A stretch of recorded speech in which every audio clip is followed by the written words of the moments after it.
Hi, this is Andrew Davey at Nevada Forward, and we're here with Jeoff Carlson, Las Vegas resident, constituent of Senator Dean Heller's.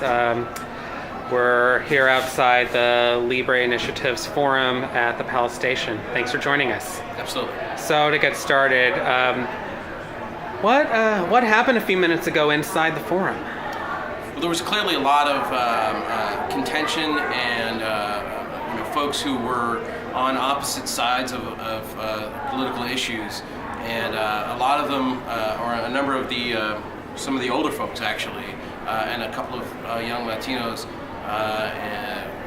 stood up to voice their opposition to a number of the different issues that the folks were talking about, particularly Senator Heller. Yeah, well, from what we saw a little earlier, the first waves of people to speak out, they were criticizing Senator Heller's support for the Republican tax bill that Senate just passed late last night. And then later in the program, a group of dreamers spoke out because they wanted a more specific answer on whether or not Senator Heller supports a Clean Dream Act. Yeah, absolutely. There was one gentleman who I thought, interestingly enough, stood up and was challenging the senator on whether or not he's read the bill, because what he was saying, and I've read the reports as well, that they were still writing the bill as they were basically voting on it, and some of the opposition in particular didn't really get a chance to read it, and the people haven't had a chance to read it. So, they wanted to know if the senator read the bill before he voted for it. And were you satisfied with Senator Heller's response? He flatly did not acknowledge that question, and I think it was a good question. The moderator didn't appreciate the way in which it was asked, and I can understand that, but to be perfectly honest, sitting through that whole thing, watching the way it was done, it felt to me more like a bit of a propaganda piece for this tax bill than it did an open forum or a town hall, which is what it was advertised as. And they sort of cherry picked questions, and there was a number of different issues that were discussed in the before the question and answer period. But during the question and answer period, they only addressed stuff on taxes, and a lot of the questions I thought were basically repetitive. Disappointing. Yeah, you bring up two interesting points. Thing one, so far this year, Senator Heller, let's just say he's made very few limited public appearances here in Nevada. And thing two, these past couple weeks, the Senate, we've seen this rush to pass this tax bill where, there haven't been very many hearings.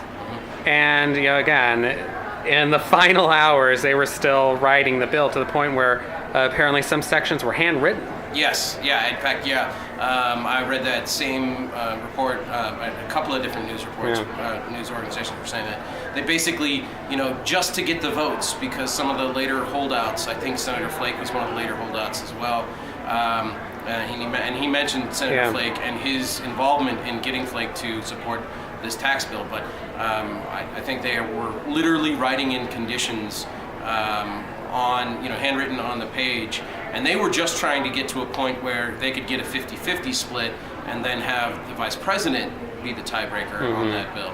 But I guess Flake was a late sort of addition, and ultimately it was 51. But in any case, Heller apparently was the person, or at least according to him, was the person who was lobbying Senator Flake for support on this bill. And so it was extremely contentious, even within the Republicans in the Senate. And I, as a concerned citizen, personally find that disappointing that they would push something that's that contentious and that divided upon party lines through legislation. When it's like, if it's that hard, maybe there's something wrong with it. That's what comes to my mind. That's common sense to me. Yeah, and speaking of Senator Flake, that brings us back to immigration reform and the later waves of protesters inside who wanted an answer from Senator Heller on the DREAM Act, because apparently yesterday, the way Republican leaders were able to get Senator Flake's vote was by promising him a vote on some bill to provide some permanent protection for DACA recipients. Yet, a few hours later, the White House made a statement that made it sound like they're still not really committed to supporting a permanent DACA fix, and you could sense the anger in the room earlier today. What was that like? And what was going through your head as you were seeing these folks, particularly Dreamers, in the room who wanted some answers? Well, the tension in the room was so thick you could quite literally, just breathe it in. The sort of proverbial cut it with a knife.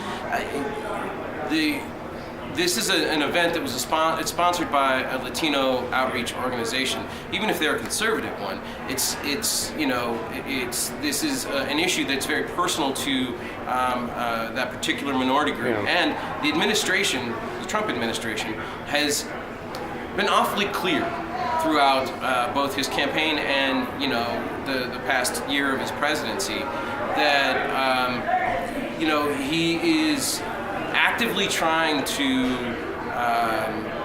drive those folks out. He wants to build a wall. He's canceling DACA and all of these things. Yeah. Now, I've heard Heller say that he supports the DREAM Act and he supports Dreamers and things of that nature. But when you then support a president who's doing so many things to fight against that and to make it harder for other minority groups and immigrants to come here or stay here, and making the lives of these folks so difficult, I think that sort of becomes hypocritical at a certain point, and that is disappointing to see in my senator. And finally, getting back to Senator Heller and the kind of constituent outreach, or some might argue lack thereof, this year.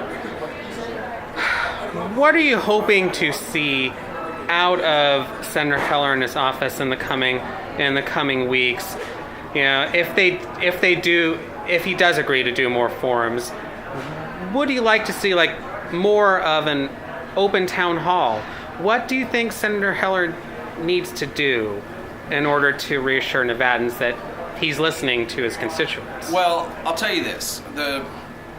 As it relates to this particular event, and using this as an example, I put in 2 questions that weren't in any way addressed, right? Mm-hmm. In the question and answer period, let me start over. Yeah. In essence, the answer is he needs to do more listening, and he needs to do more unfiltered listening. Yeah. And this is the example I'll give you.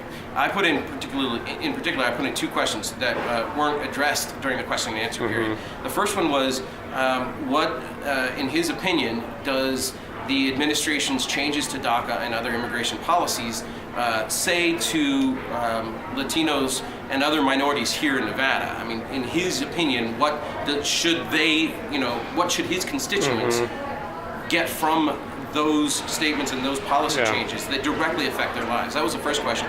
They didn't answer that at all. The second question was on net neutrality.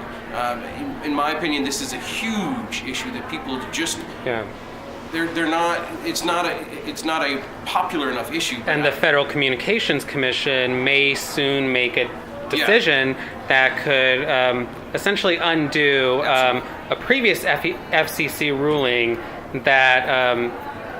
The reason why there is a federal net neutrality policy. Yeah, and I understand. I understand the issue that, in a larger sense, that most people simply don't understand what it means. Mm-hmm. They think has something to do with you and your ISP, and that's really only a small aspect of the larger issue.